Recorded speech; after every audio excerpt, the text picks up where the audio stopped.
Hi friends, state tech പവറിൻ്റെ പുതിയ വീഡിയോയിലേക്ക് എല്ലാവർക്കും സ്വാഗതം. ഇന്ന് ഞാൻ ഈ കാണിക്കുന്നത് അഹൂജയുടെ XP-A 3000 DP എന്നൊരു മോഡലാണ്. Ahuja XP-A 3000 DP. അപ്പോൾ ഇതൊരു പവേഡ് സ്പീക്കറാണ്. അപ്പോൾ ഇതിൻ്റെ കംപ്ലൈൻറ്റ് ഞാൻ അഴിച്ചു നോക്കി.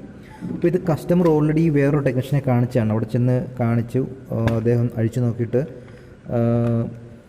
പിന്നെ ചെയ്തില്ല, കുറച്ച് നാൾ കഴിഞ്ഞിട്ട് തിരിച്ച് കൊടുത്തെന്നാണ് പറഞ്ഞത്. അപ്പോൾ അങ്ങനെ എൻ്റെ അടുത്ത് കൊണ്ട് തന്നു. ഞാനിപ്പോൾ അഴിച്ചു നോക്കിയപ്പോൾ ഇതിൻ്റെ ട്രാൻസ്ഫോമർ ടൊറോയിഡൽ ട്രാൻസ്ഫോമറാണ്, അത് പോയിട്ടുണ്ട്, കത്തിപ്പോയതാണ്.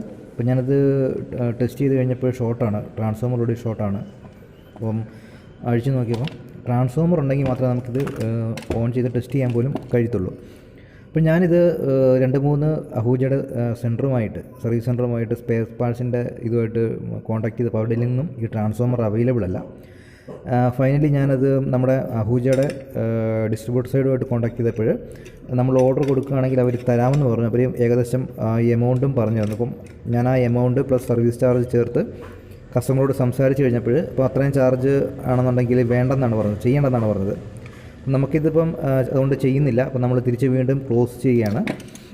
അപ്പോൾ ഇത് അഹൂജയുടെ നല്ലൊരു സ്പീക്കറാണ്. പക്ഷേ ഇതിൻ്റെ ട്രാൻസ്ഫോമർ പോയി, എങ്ങനെയാണ് പോയതെന്ന് മനസ്സിലാകുന്നില്ല. സാധാരണ ഇതിൻ്റെ ട്രാൻസ്ഫോമർ അങ്ങനെ പോകാൻ സാധ്യത ഉള്ളതല്ല. പക്ഷേ ഇതിൻ്റെ ട്രാൻസ്ഫോമറാണ് കംപ്ലൈൻറ്റ്. ബോർഡൊക്കെ ഏകദേശം ഞാൻ നോക്കിയപ്പോൾ ഔട്ട്പുട്ട് സ്റ്റേജിലെ IGBT ഒക്കെ ഷോർട്ടൊന്നുമല്ല, എല്ലാം ഓക്കെയാണ്. ഇതിൻ്റെ ഫ്യൂസ് എല്ലാം ഓക്കെയാണ്.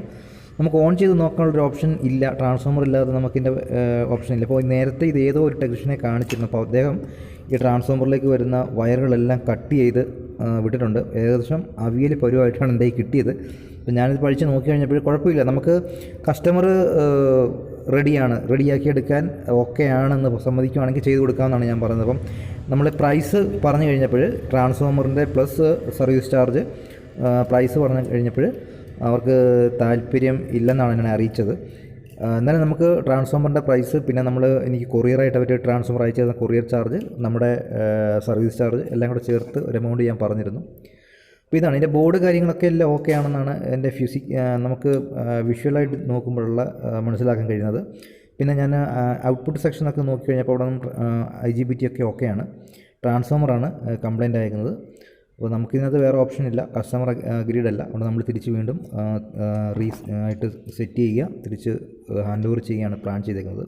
പിന്നെ ടൊറോയിഡൽ ട്രാൻസ്ഫോമർ കത്തിപ്പോയിട്ട് അതിനകത്ത് ഫുള്ള് അതിൻ്റെ ആ പുകയും മണവും അതിൻ്റെ ആ ഒരുപാട് ഡസ്റ്റ് ഉണ്ടായിരുന്നു. ഞാനത് കൊണ്ടുവന്ന് ബ്രഷൊക്കെ വെച്ച് ക്ലീൻ ചെയ്ത് എയർ അടിച്ച് ബ്ലോ ചെയ്തതാണ്. അപ്പോൾ അങ്ങനെ ക്ലീൻ ചെയ്തെടുത്തേക്കുന്നതാണ്. ഇനിയിപ്പോൾ നമുക്കിത് തിരിച്ച് സെറ്റ് ചെയ്ത് ഹാൻഡ് ഓവർ ചെയ്യണം. അപ്പോൾ ഇങ്ങനെ ഇതുപോലെ വരുന്ന കംപ്ലൈൻറ്റുകൾ, ഇപ്പം ഇൻവെർട്ടർ ആകട്ടെ, UPS ആകട്ടെ, സൗണ്ട് സിസ്റ്റം ആകട്ടെ, സ്പീക്കർ, ആംപ്ലിഫയർ, മിക്സർ, എന്തും ആയിക്കോട്ടെ, നമുക്ക് ചെയ്യാൻ താല്പര്യമാണ്. പക്ഷേ അഴിച്ചു കഴിയുമ്പോൾ അവർ വേണ്ടെന്ന് പറയുമ്പോൾ നമ്മുടെ ടൈം വേസ്റ്റ് ആകുകയാണ് ചെയ്യുന്നത്. അപ്പോൾ ഇതാണ് ഇതിൻ്റെ ഫ്രണ്ട് വ്യൂ. ഇതിൻ്റെ സ്പീക്കറുണ്ട്, ട്യൂട്ടറുണ്ട്. പിന്നെ ഇതിൻ്റെ ബാക്ക് വ്യൂസ് ഞാൻ കാണിച്ചു തരാം. ആ ബാക്കിലാണ് ഇതിൻ്റെ മറ്റേ കാണിച്ച അതിൻ്റെ ബോർഡ് കാര്യങ്ങളും അതിൻ്റെ പ്ലേറ്റുകളെല്ലാം സെറ്റ് ചെയ്തിരുന്നത്.